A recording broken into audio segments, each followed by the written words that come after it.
मैं देवताओं से पहले प्रथम पूज्य बनना चाहता हूं। लड़ाई इतनी बढ़ गई कि हाथों पाई हो गई।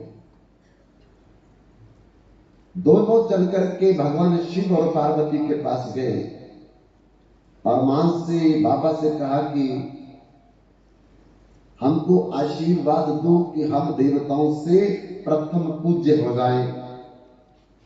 भगवान शिव और मां पार्वती दोनों से कहने लगे, तुम तो हमारी दोनों आंखें हो, किसको आशीर्वाद दे किसको ना दे ये तो हमें पता नहीं चल रहा है।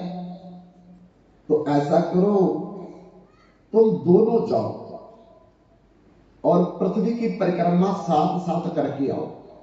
जो पहले आएगा हम उसको आशीर्वाद दे देंगे, वो देवताओं से प्रथम पूज्य बन जाएगा।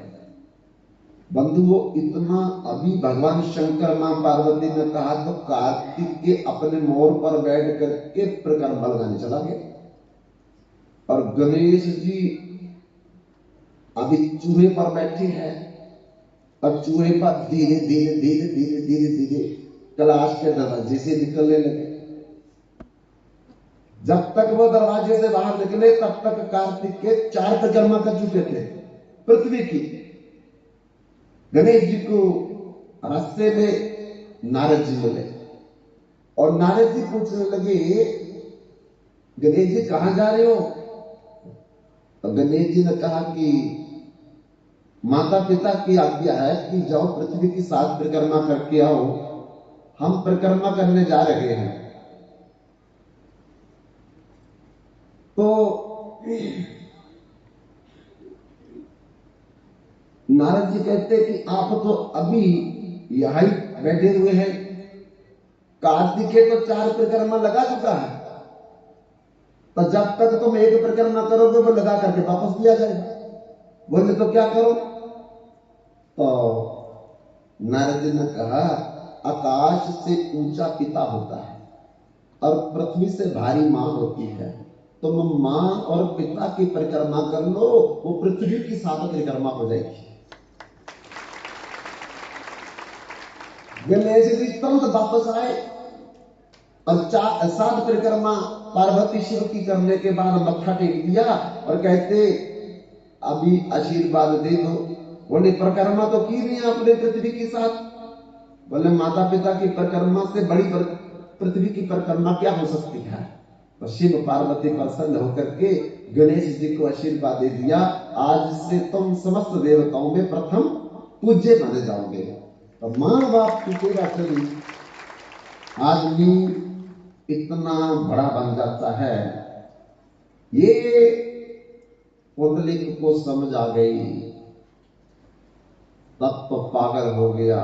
मैंने अपनी मां और बाप के चरणों में इतना बड़ा अपराध कर दिया कि उनको धक्के देकर के घर से बाहर निकाल दिया। जोर जोर से रोने लगा और मां तुम कहां हो, बाबा तुम कहां हो, मां तुम कहां हो, बाबा तुम कहां हो।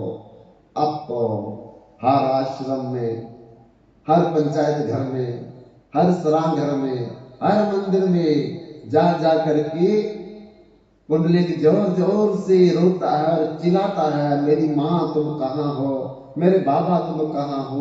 एक लक्ष्मी नारायण का मंदिर था, उस मंदिर के दरवाजे पर खड़ा होकर के पुंडलिक जोर जोर से रो रो करके भगवान से कह रहा था, मैंने बहुत बड़ा अपराध किया, अपनी मां को भी निकाल दिया, अपने बाबा को भी निकाल दिया, अब मेरी मां कहां मिलेगी, बाबा मेरा कहां मिलेगा। हे भगवान, आप किसी प्रकार से मेरी मां और मेरे बाबा को मिला दो, मैं दिन रात उनकी सेवा करूंगा। जब पुंडलिक बोल रहा था भगवान नारायण और लक्ष्मी के आगे, और उसी समय बंधुओं मां उसी मंदिर के आगे भिखारियों की लाइन में बैठी थी और पिता भी उसी मंदिर के बाहर भिखारियों की लाइन में बैठा हुआ था। मां बोलने लगी, स्वामी सुनते हो? बोला क्या? कि मेरा पुंडलिक की आवाज आ रही है। बोले तेरे को तो जब से तू घर छोड़ा है, पुंडलिक को छोड़ा, हर कोई लड़का पुंडलिक ही दिखाई देता है। बोले नहीं, पिता को भले नहीं समझ आए, पर माँ अपने बच्चे की बोली को समझती है, मेरा पुंडलिक है, कहते हैं तो फिर पुकार अपने पुंडलिक को, बुला ले अपने पुंडलिक को। तो माँ ने जोर से कहा, पुंडलिक। पुंडलिक ने जब देखा कि मेरी माँ की आवाज है, मुड़ करके देखा मेरे माँ बाप भिखारी बन करके भीख मांगने के लिए बैठे हुए, जा करके लेट गए चरण पकड़ करके, मुझे माफ कर दो, मुझे माफ कर दो, मैंने भाई। बंधुओं सी समय रो रो करके अपने माता और बाबा को बोलने लगा, अभी तुरंत घर चलो। माँ ने कहा, पुत्र अब तो आंखों की रोशनी कम होगी, चला नहीं जा रहा है, हाथ काम नहीं करते, अब क्या करेंगे हम तुम पर बोझ बन करके। नहीं नहीं, अब तो मुझे समझ आ गई, मेरी आंखें खुल गई, मैंने बहुत बड़ा अपराध किया। उसी समय एक बैंगी बना करके सरबन की तरह लाया, एक तरफ पिता को एक तरफ मां को बिठा करके पंढरपुर ले आया। बंधुओं उस दिन से पुंडलिक जो माँ और बाबा की सेवा करने लगा, उसकी चर्चा पूरे पंढरपुर में फैले, दिन रात अपनी माँ बाप की सेवा करने लगा और पूरे पंढरपुर में इसका ढंढोरा पिटने लगा। अब पंढरपुर के लोग जब द्वारकापुरी भगवान द्वारकाधीश के दर्शन करने के लिए जाते थे, तो भगवान द्वारकाधीश और रुक्मणी के आगे बरामदे में बैठ करके भी पुंडलिक की चर्चा करते थे कि ऐसा पंढरपुर में एक पुंडलिक बालक है जो दिन रात अपने माँ बाप की सेवा करता है। बंधुओं, उस पुंडलिक की सेवा से भ्रमित होकर के भगवान द्वारकाधीश के मन में भी आ गया कि ऐसे बालक के मैं भी दर्शन करने जाऊंगा। कहते हैं, खुद को कर बुलंद इतना कि हर तदबीर से पहले बंदा खुदा बंदे से खुद पूछे, बता तेरी वजह क्या है। भगवान जिसको याद करे वो भक्ति है। हम भगवान को याद करें तो पता नहीं ये भक्ति है या नहीं है। एक बार हनुमान जी चित्रकूट में सरजी नदी के किनारे पीपल के पेड़ के नीचे बैठ करके राम श्री राम जय जय राम श्री राम, राम श्री राम जय जय राम श्री राम, राम श्री राम जय जय राम श्री राम, राम श्री राम जय जय राम श्री राम, राम राम राम राम जय जय जय जय राम, राम राम राम जय जय राम, राम राम राम राम जय जय जय श्री राम, राम राम राम राम जय श्री राम श्री राम, राम श्री राम जय जय राम श्री राम, राम श्री राम जय राम श्री राम, राम श्री राम जय जय राम श्री राम, राम श्री राम जय राम श्री राम, मंगल भवन अमंगल हारी, प्रभु सुत सरत अजर बिहारी, राम श्री राम जय जय राम श्री राम, राम श्री राम जय जय राम श्री राम। उद्धव जी पास में आए और पूछने लगे, हनुमान क्या कर रहे हो? कहा कि श्री राम मां सीता का कीर्तन कर रहा हूं। अरे कीर्तन से क्या होने वाला है? कोई योग करो, तप करो, ज्ञान करो, ध्यान करो, व्रत करो, तीर्थ करो, इससे तो कोई फायदा होने वाला। अरे केवल कीर्तन से तुमको क्या मिलने वाला है? बोले क्या करूं? एक कीर्तन से मेरा मन हटता नहीं है। जब भगवान सबको लेकर के अपने धाम में जाने लगे तो मुझे भी बोला कि हनुमान तुम भी चलो। तो मैंने भगवान से यही पूछा कि वैकुंठ लोक में कीर्तन मिलेगा? उन्होंने बोला नहीं मिलेगा। मैंने बोला तो फिर हम पृथ्वी पर रहेंगे, जहां कीर्तन नहीं मिलेगा हम वहां नहीं जाएंगे। तब से मैं यही बैठ करके अपने प्रभु राम और मां सीता का कीर्तन करता हूं। उद्धव ने कहा करते रहो, मिलेगा तो कुछ नहीं तुमको। उद्धव जी चले गए। जब उद्धव जी जाने लगे तो हनुमान ने कहा कि उद्धव जी कहां जा रहे हो? उद्धव ने कहा द्वारकाधीश को मिलने जा रहा। अच्छा, तो ऐसा करना, अगर तुम द्वारकाधीश को मिलने जा रहे हो तो मेरी तरफ से बोलना कि उन्होंने एक भक्तों के नाम का रजिस्टर लगा रखा है और वो रजिस्टर मांग करके उस रजिस्टर में देखना कहीं मेरा नाम लिखा हुआ है। अब उद्धव को तो कभी पता नहीं था कि भगवान ने कोई रजिस्टर लगा रखा है, तो मन मन में सोचने लगे हनुमान को कैसे पता नहीं भगवान ने रजिस्टर लगा रखा भक्तों की सूची का। तब दौड़ते चले गए, आखिरी सांस जाकर के भगवान के पास ही लिया और जाकर के राम सलाम नहीं, सीधा भगवान को जाकर के बोलने लगे आपने कोई रजिस्टर लगा रखा है? भगवान सोचने लगे पहले तो कभी उद्धव ऐसा बोलता नहीं, कभी राम करता कभी सलाम करता है, आज कोई सीधा ही पूछने लगा रजिस्टर लगा रखा है, कोई जरूर बात हो गई है। तो भगवान ने कहा हाँ उद्धव रजिस्टर लगा रखा है, आपने मुझे बताया ही नहीं। भगवान कहते कि आपने कभी पूछा ही नहीं, दो मेरे को रजिस्टर। भगवान ने बड़े विनम्र भाव से रजिस्टर दे दिया। उद्धव ने तुरंत उस रजिस्टर के सफे उल्ट पुलट करने शुरू कर दिए और देखा कि उसके अंदर भक्तों के नाम की सूची बनी हुई थी, लेकिन उद्धव का नाम सबसे ऊपर था भक्तों में, हनुमान का नाम उसमें था ही नहीं। तब तो उद्धव बड़े प्रसन्न हुए और रजिस्टर लेकर के हनुमान जी के पास आए। हनुमान जी का कीर्तन रोक करके बोलने लगे उद्धव देखो तुम कीर्तन कर रहे थे, मैं योग ज्ञान करता हूं, मेरा इस रजिस्टर में सबसे ऊपर नाम है, तुम्हारा नाम है ही। हनुमान जी कहते उद्धव भगवान ने एक पर्सनल डायरी भी लगा रखी है, उसमें भी भक्तों के नाम लिखे हुए हैं, जाकर के देखना कि उसमें आपका नाम या मेरा नाम है या नहीं। उद्धव सोचता है भगवान भी बड़े अजीबोगरीब है, पहले तो रजिस्टर नहीं बताया, अब रजिस्टर का पता चला था, इन्होंने पर्सनल डायरी भी बताई मेरे को कि जब रजिस्टर दिया तो डायरी भी दे देते। तब बड़े गुस्से से जाकर के दौड़ते दौड़ते दौड़ते भगवान के पास गए और सीधा जाकर के ना राम ना सलाम, आपने पर्सनल डायरी भी लगा रखी है? भगवान कहते लगा रखी है। तो जब रजिस्टर आपने दिया तो डायरी भी दे देते। भगवान कहते बिना मांगे मैं कैसे दे दूं, जब आपने मांगा ही रजिस्टर तो मैं आपको डायरी कैसे दे देता?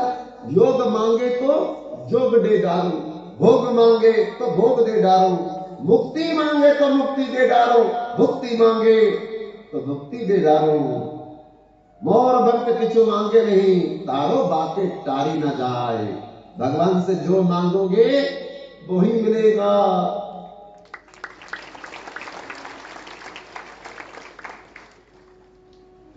इसलिए अब प्रभु कृपा करो एक बांति, सब तज भजन करो दिन राती। जब भी भगवान से मांगना भक्ति मांगिए, उनके चरण मांगिए, उनकी सेवा मांगिए, उनका प्रेम मांगिए। दुनिया की कोई वस्तु भगवान से नहीं मांगेगी। क्यों? क्योंकि जब भगवान की भक्ति मिलेगी, भगवान मिल जाएंगे, भगवान के चरण मिल जाएंगे, तो सारे संसार की वस्तुएं तो हमें ही मिल जाएगी, वो तो अपने आप ही होगी हमारी। जो पत्नी निष्काम भाव से पति की सेवा करे, उस सैलरी किसको मिलेगी? उसी को मिलेगी। तो पत्नी कही देखो मैंने कल आपके 2 जोड़े ब्रश दिए थे, 500 रुपया रख दो। एक तो फिर बोलेंगे तो फिर पति वो सैलरी किसी और को दे आएगा, पत्नी को नहीं देगा। इसलिए अगर भगवान से मांगेंगे ये दुकान दे दो, ये मकान दे दो, ये गांव दे दो, ये भैंस दे दो, भगवान कहते हैं भैंस भी ले लो, गांव भी ले लो, मकान भी ले लो, लेकिन असली बाकी भी और चीजें हैं वो नहीं मिलेगी आपको। इसलिए बंधुओं, भगवान को ही मांग लो, भगवान की चीजें क्यों मांगनी? जब भगवान को मांग लिया तो भगवान का सब कुछ ही तो हमारा ही हो गया।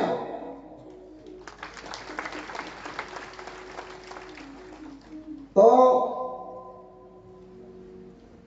कृष्ण यदि छूटे भक्ति भक्ति दैया, कबू न दे प्रेम भक्ति राखे लुकाइया। भगवान से तो संसार पूरा ही मांग लो, ब्रह्मांड मांग लो, अनंत कोटि ब्रह्मांड मांग लो, ले जाओ। संसार के पदार्थ मांग लो, ले जाओ, वो तो भगवान खुश हो जाते हैं, ले जाओ। कृष्ण यदि छूटे भुक्ति मुक्ति दिया, कबू न दे प्रेम भक्ति राखे लुकाइया। और भक्ति नहीं देते हैं इतनी जल्दी, क्योंकि भक्ति देने के बाद भगवान को नौकर बनना पड़ेगा, सर्वेंट बनना पड़ेगा, चाकर बनना पड़ेगा, पीछे पीछे चलना पड़ेगा। इसलिए भगवान बाकी सब कुछ दे देते हैं, पर अपनी भक्ति नहीं इतनी जल्दी देते हैं, वो तो परीक्षा कर करके देते हैं। पर हम भी इतने पक्के होने चाहिए, जिद्दी होने चाहिए, हमको कुछ और नहीं चाहिए। अब प्रभु कृपा करो, यही बांति सब तज भजन करो, बिना एक ही बर मांगो। राम कृपा कर देहु, जन्म जन्म रति राम चरण, ये वरदान घटिले। भगवान शंकर क्या मांगते हैं? बार बार बर मांगो, हर्ष दियो श्री रंग, पद सरोज अन्न पायनी भगति सदा सत्संग। ये भगवान शंकर कह रहे। और हनुमान जी क्या कहते? अर्थ न धर्म न काम रुचि, चहो न पद निर्वाण, जन्म जन्म रति राम चरण, ए वरदान नयन। भगवान की शरण मांग लो, भक्ति मांग लो, सेवा मांग लो, ये सब हमारा ही है, सब हमारे नाम लिखा जाएगा। एक छोटी सी दुकान लेकर के खलासी हो जाएगी भगवान को, तो क्या जरूरत है पूरा बरोड़ देने की? क्या जरूरत है पूरा हिमाचल देने की? क्या जरूरत है भारतवर्ष देने की? क्या जरूरत है भगवान को अनंत कोटि ब्रह्मांड देने की? अरे बिन मांगे मोती मिले, मांग मिले ना भीख। अगर मांगने से वही मिलेगा, लेकिन नहीं मांगेंगे फिर सब कुछ मिलेगा। इसलिए भगवान से केवल भक्ति मांगिए, बाकी सब कुछ हमारा अपने आप मिल जाएगा। तो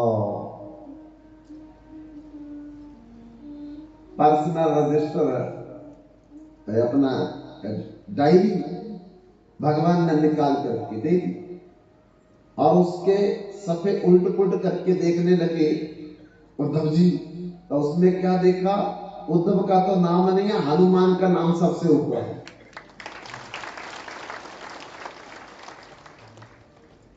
तो उद्धव जी भगवान से पूछने लगे, एक लिस्ट तो इस रजिस्टर में है भक्तों की, एक लिस्ट इस डायरी में है, इन दोनों में फर्क क्या है?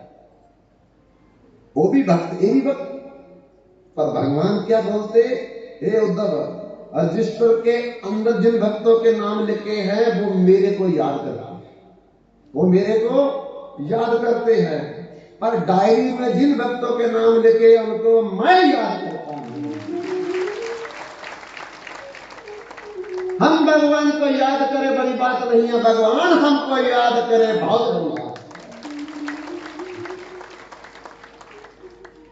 बंधुओं, भगवान के मन में ये आ गया कि ये मातृ पितृ भक्त पुंडलिक बालक, इतनी सेवा जिसकी चर्चा जहां आकर के पंढरपुर के लोग करते हैं, मुझे भी देखने के लिए जाना चाहिए। एक दिन भगवान से रहा नहीं गया, रातों रात पैदल चल पड़ा और समुद्र पार करके रातों रात महाराष्ट्र में गुजरात से चले आए, जाके पंढरपुर में पुंडलिक के घर के आंगन के बाहर खड़े हो गए, आवाज देने लगे, पुंडलिक। उस समय पुंडलिक अपने मां के चरण दबा रहा था, पिता के चरण दबा रहा था। पुंडलिक ने कहा, कौन? मैं द्वारकाधीश द्वारकापुरी से चल करके तेरे दर्शन करने आया हूं, बाहर आ जाओ। पुंडलिक ने जवाब दिया, अभी मेरी मां और पिताजी जाग रही है, मैं उनकी सेवा में लगा हुआ हूं, जब तक वो नहीं सोएंगे बाहर ही खड़े रहो। आप सबको बाहर खड़े करते हो, आज तुम बाहर खड़े रहो। भगवान बाहर ही खड़े रहेंगे। फिर आवाज दी, पुंडलिक अब बाहर आ जाओ। बोले, अभी भी मां जाग रही है, बाबा जाग रही है। ऐसे बार बार रात को भगवान आवाज देकर के पुंडलिक से कहते हैं, पुंडलिक अभी निवृत्त हुए थे नहीं? तो बार बार पुंडलिक नहीं कहता, अभी मां जाग रही है, अभी बाबा जाग रहा है। जब सो गए तो फिर पुंडलिक बंधु निकल करके बाहर आया, और जब बाहर आया तो भगवान से लेट करके प्रणाम करके क्षमा मांगने लगा, क्षमा करना, मैं माँ बाप की सेवा कर रहा था, जब तक माँ बाप सो न जाए तब तक मैं छोड़ करके निकलता नहीं था बाहर, आपको मैंने विलंब करवाया। भगवान कहते, इसलिए तो तुम्हारे घर में परेशान हूं, लोग चल करके मेरे पास आते, मैं चल करके तेरे पास आया।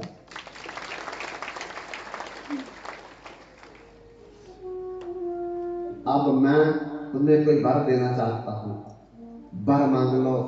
पुंडलिक ने कहा कि सारे पंढरपुर के लोग आपके दर्शन के लिए जाते थे, आप यहां चल करके मुझे दर्शन दे रहे हो, इससे बड़ा वरदान क्या हो सकता है? भगवान कहते, ना इससे संतुष्टि नहीं है, और कुछ मांगो। तब पुंडलिक ने कहा कि अगर सच में आप मुझे वरदान देना चाहते हो तो ऐसा करो, आप हमेशा हमेशा के लिए मेरे किसी आंगन में खड़े रहो। भगवान कुछ समय तो सोचने लगे, और फिर मन में सोचा कि मैंने वरदान मांगने को कहा था, अगर मैंने पूरा नहीं किया तो फिर मेरे को कलंक लग जाएगा। भगवान ने कहा, तथास्तु, अनादि काल तक हम यहीं पर खड़े रहेंगे। तब से पुंडलिक के आंगन में भगवान खड़े थे। बाद में रुक्मिणी को पता चला, वो भी वहां चली आई और बाएं तरफ आके खड़ी हो गई। उनके आंगन में खुला कुछ नहीं, छत बस। लेकिन बाद में सदियां बदल गई तो लोगों ने बहुत बड़ा विशाल उसी के आंगन में मंदिर बना दिया। भगवान वैसे ही खड़े हैं तब से, और चारों तरफ मंदिर बना करके उसी का नाम है बंधुओं, पंडरीनाथ, विठलनाथ, पांडुरंग।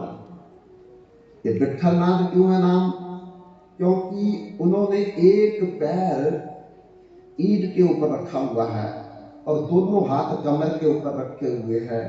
जब पुंडलिक को आवाज दे रहे थे तो विलंब करने के साथ भगवान ने कहा, मैं थक गया, तो पुंडलिक ने अंदर से एक ईंट फेंकी थी, इस पर पैर रख लो।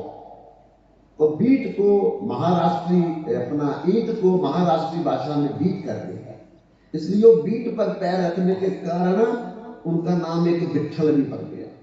पांडुरंग का इसलिए पड़ा, पांडु का नाम सुना होगा आपने, धृतराष्ट्र के भाई, पांडुओं के पिता, उनका नाम पीलिया रोग के कारण सफेद रंग था उनका।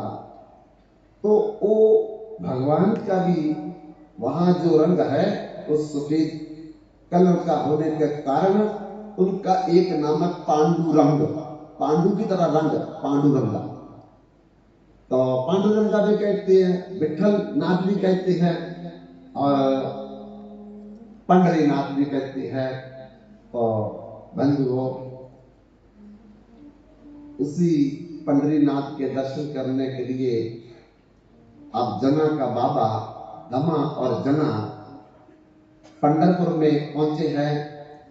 मंदिर की परिक्रमा की चार, जना ने उंगली बाबा की पकड़ी थी, पंडरीनाथ को प्रणाम किया, और फिर बहुत बड़े मेले की भीड़ में धीरे धीरे जना को लेकर के मेला देखने लगे। कोई नाच रहा, कोई गा रहा है, कोई खा रहा है, कोई पी रहा है, कोई बाजा बजा रहा है, हर तरह के लोग हैं। लेकिन एक समय ऐसा आया, जना के बाबा के मन में इस कन्या का मैं विवाह कैसे करूंगा। अभी इसी मेले में इसको छोड़ दूं मैं तो इसको क्या पता चलेगा, क्योंकि अभी तो छोटी, इसको तो घर का भी नहीं पता, तो कम से कम मेरी जिम्मेवारी उतर जाएगी। बंधुओं, किसी प्रकार से जना के बाबा ने कहा, बेटी मेला बहुत बड़ा है, तू कहीं मेरी उंगली छोड़ ना दे, अपनी उंगली मुझे पकड़ा दे। पहले जना ने उंगली पकड़ी थी बाबा की, अब बाबा ने जना की उंगली पकड़ी। चलते चलते जना मेला देख रही है, तब उसके बाबा ने अपनी पुत्री जना की उंगली छोड़ दी, पता भी नहीं चला। तब से बाबा छोड़ करके अपने गंगा खेड़ा चले गए और जना उसी मेले में खो गई। बंधुओं, धीरे धीरे मेला खत्म होने लगा 15 दिन में, लेकिन जना अकेली पड़ने लगी, अपने बाबा को याद करती है, लेकिन बाबा तो है ही नहीं। नागमिनी जना को इतना पता था, गांव का रास्ता वो भी पता था। अब जना ने अपना मन मार लिया कि पंढरीपुर में मैं खो गई, अब मैं पंढरीनाथ को ही अपना मैं सब कुछ समझ करके यहीं पर रहूं।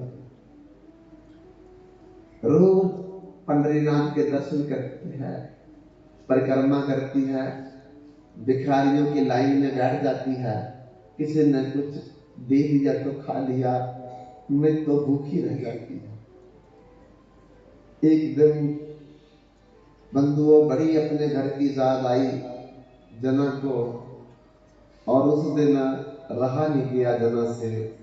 भगवान पंढरीनाथ के सामने जाकर के रो रो करके बोलने लगी, पकड़ लो हाथ पंढरीनाथ, नहीं तो डूब जाओगे। पकड़ लो हाथ पंढरीनाथ, नहीं तो डूब जाओगे। पकड़ लो हाथ पंढरीनाथ, नहीं तो डूब जाओगी। पकड़ लो हाथ पंढरीनाथ, नहीं तो डूब जाओगे। मेरा कुछ न बिगड़ेगा, तुम्हारी लाज जाएगी। मेरा कुछ न बिगड़ेगा, तुम्हारी लाज जाएगी। मेरा कुछ न बिगड़ेगा, तुम्हारी लाज जाएगी। मेरा कुछ न बिगड़ेगा, तुम्हारी लाज जाएगी। पकड़ लो हाथ पंढरीनाथ, नहीं तो डूब जाओगी। पकड़ लो हाथ पंढरीनाथ, नहीं तो डूब जाओगी।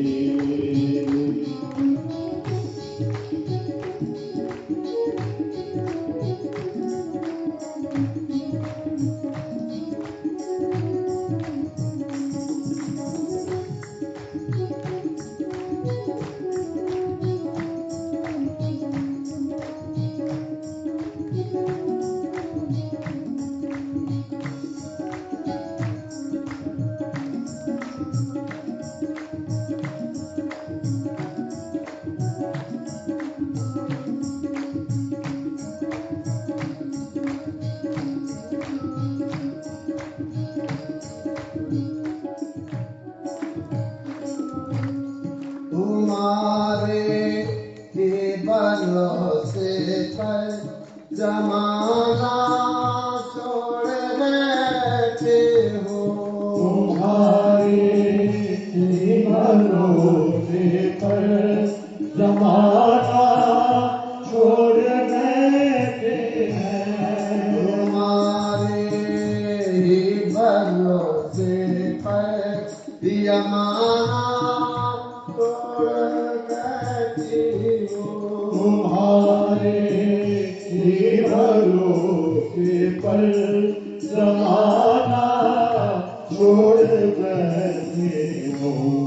जमाने की तरफ देखो इसे कैसे निभाऊंगी। पकड़ो हाथ पकड़ना नहीं तो डूब जाओगे। पकड़ लो हाथ पकड़ना नहीं तो डूब जाओगे।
धरी है पाप की कठड़ी हमारे सिर पे है भारी। धरी है पाप की गठरी हमारे सिर पे है भारी। धरी है पाप की कठड़ी मेरे सिर पे है भारी। धरी है पाप की गठरी मेरे सिर पे है भारी। भजन का होता है भारी इसे कैसे रुकाऊंगी। पकड़ लो हाथ पकड़ना नहीं हो डूब जाओगे। पकड़ लो हाथ पकड़ना नहीं तो डूब जाओगे।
दर्द दिल का कहे किससे सहारा न कोई देगा।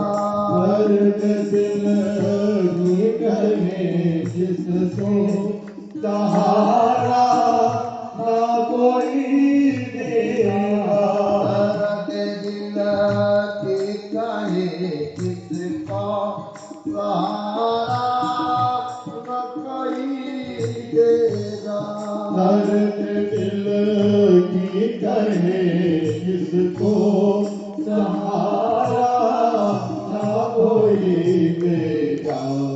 सुनोगे आप ही पंडरीनाथ और किसको सुनाओगे। पकड़ लो हाथ पंडरीना, नहीं तो डूब जाओगे। पकड़ लो हाथ पंडरीना, नहीं तो डूब जाओगे।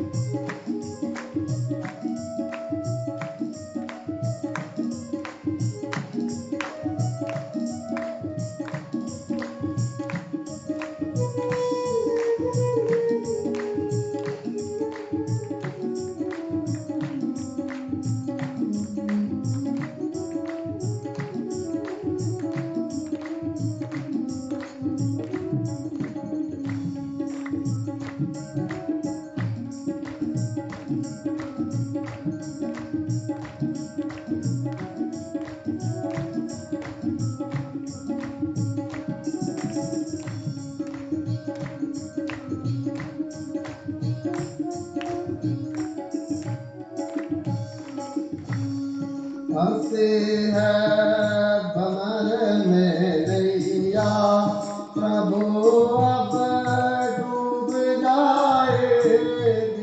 फंसी है भंवर में नैया, प्रभु अब डूब जाएंगे। फंसे है भंवर में नैया, प्रभु अब डूब जाएंगे।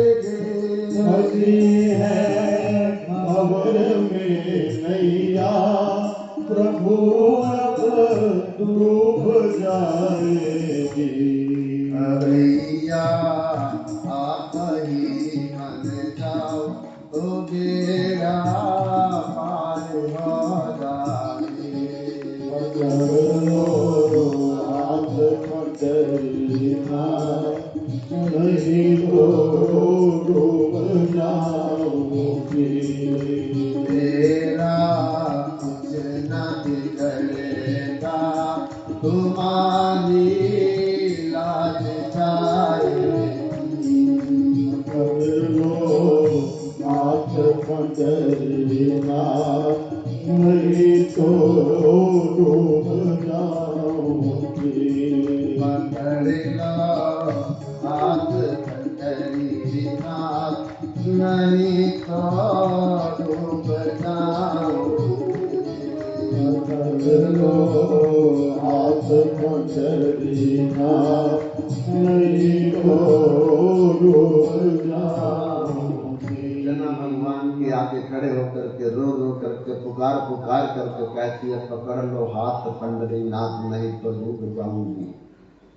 मेरा कुछ न बिगड़ेगा, लाज तुम्हारी जाएगी। ये प्रभु, मैं तो भिखारन बन के मैं आपके दरवाजे पर बैठ गई हूँ। कुछ मिलेगा तो खाऊंगी, नहीं मिलेगा तो व्रत करूंगी, पर बेइज्जती आपकी होगी, कलंक आपको लगेगा। संजो अभी भजन गा रही थी जना, तो उसी समय परम संत नामदेव जी दर्शन करने के लिए वही पंडरीनाथ के दरवाजे पर आए।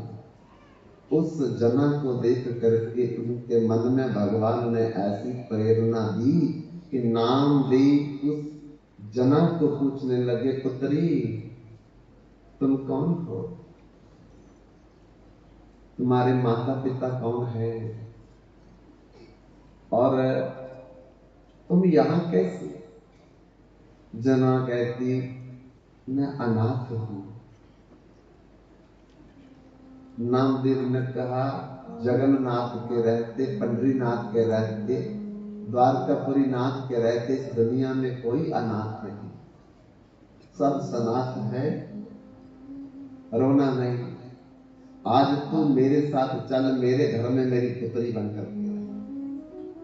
उसी समय परम संत नामदेव जी उंगली पकड़ करके, पिता छोड़ गए थे और नामदेव पिता बन करके उंगली पकड़ करके अपने घर ले जाए। एक पिता छोड़ गया, एक पिता ले गया। यही भगवान की कृपा है।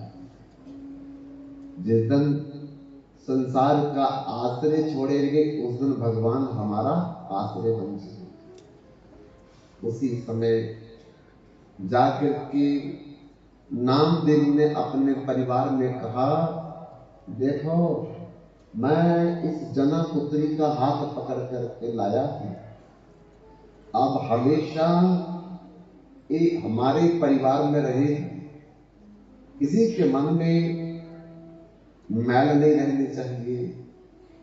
आगे 13 लोग थे नामदेव के परिवार में, और चौथी ये जना भी, 14वीं जना भी पुत्री बनकर के परिवार का हिस्सा बन गई, लेकिन किसी के मन में कोई मैल नहीं। और जना भी दिन रात उसी परिवार की सेवा करने लगी, बस्तर धोती, बर्तन धोती, चंद्रभागा नदी से जाकर के जल लाती, 10-10 बार जाकर के जल लाती, आंगन की सफाई करती, रसोई घर में जाकर के काम करती, रात भर चक्की पीसती रहती है आटे के।